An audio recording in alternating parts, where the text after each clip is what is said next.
Chair recognizes Ms. Lee from Pennsylvania. Thank you, Mr. Chair. I'd like to thank the chair, the ranking member, for coming together and holding this hearing. But I have to say, I don't think any of our concerns have been addressed today, and what little we've learned has not inspired much confidence. I will just say that we obviously can't allow the violence we're seeing in this country become the norm or a commonplace, but that seems to be where we're heading. On this occasion, it was, very shockingly, a former president and current political candidate at a rally that we all assume is one of the most secure places we can be. But the violence we saw last Saturday is the same culture of violence that makes too many of our kids and our community members feel unsafe to play outside or to go to class or to simply live their lives each day. But again, this was a political rally, and it is supposed to be one of the most secure places, so we do have very specific questions about that. Director Cheatle, I'd like to start by following up on some of my colleagues' questions. My colleagues, Mr. Krishnamurthy and Mr. Frost, highlighted a number of points that showed the shooter presenting an active threat. So I'd like to ask you, Director Cheatle, to clarify what the protocol is for postponing or canceling an event based on a threat, and how the events on July 13th didn't meet those standards. So again, I think we're talking about the distinction between suspicious behavior and a threat. And at the time that this individual was identified, they were displaying suspicious behavior. I'm still waiting for interviews from the FBI to determine what it was that identified that individual as suspicious and what those behaviors were. To that question, does suspicious behavior vary between different events? For instance, if we have an event with a president, would there not be a heightened standard for suspicious behavior? I think that there are a number of ways that someone could be identified as suspicious, and it doesn't matter whether it's at a rally or an indoor event or who the protectee is. I think it's up to law enforcement or citizens to identify someone as suspicious.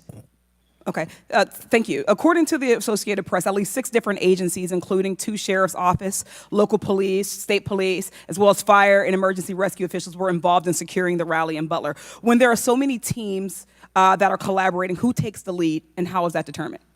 The Secret Service is responsible for the security of the site and the coordination. And that was the case on July 13th? Correct. Okay. Changing gears, in 2024's appropriations budget, the Secret Service was given a little over $3 billion, which was about $78 million above what was requested. For 2025's budget, you've requested yet another increase. How much of these funds goes towards training and improving protection procedures? I would have to get back to you on the training aspect of it, but about 30% of our budget is for protection and facilities and training. But clearly the problem can't be a lack of funding, so what exactly do you see as the core problem that led to this failure, that led to your agency being outgunned by a 20-year-old using his father's gun and acting on his own without a particularly sophisticated plan or technology? I think that we are waiting to determine exactly what those failures or failure was so that we can make sure that the Secret Service is stronger after this. So we've heard a lot today that you can't answer because it's an ongoing investigation, that you're still figuring out the details, and that you won't answer basic questions. You've said 60 days for the investigation, but I simply don't think that's acceptable. Do you really plan to keep avoiding questions and the American people's questions, ours and the American people's questions, for the next 60 days?